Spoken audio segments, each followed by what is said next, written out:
You're watching DIYNate. If you enjoy this video, please consider subscribing. Don't forget to tell me about your project in the comments.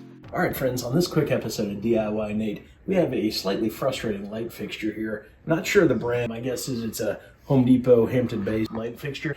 We could not figure out how to get it loose. We consulted ChatGPT to figure out how to do this, and the answer is you have to put some pressure on the globe and rotate to the left, and finally that fitting should come down. We really struggled with that at first. It was really in there pretty strong, and so as you can see, this light's not turning on.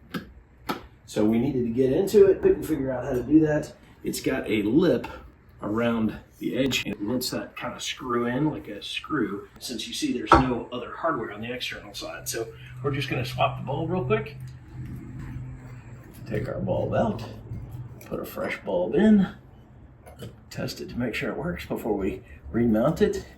And also, you can see there are some teeth around the edges here. 1, 2, 3 teeth that will catch the globe as it gets mounted. So we'll check to make sure we've got lighting here. There we go. Got some light. And we're gonna go ahead and put this back in position. We're gonna find that groove. You might have to get it to fit in there, and then once you do, you go clockwise. You do counterclockwise to unscrew, clockwise to screw it in.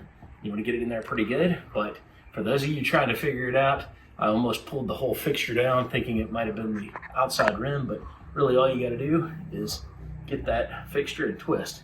Pretty straightforward, pretty simple. First I thought I was putting too much pressure on it, but we finally got there. If you enjoyed the video and are interested in seeing more handy content, click the picture in the middle of the screen to subscribe and hit the notification bell so you get alerted when new videos drop. On the left side of the screen, YouTube thinks you'll like this video, and on the right is my most recent upload.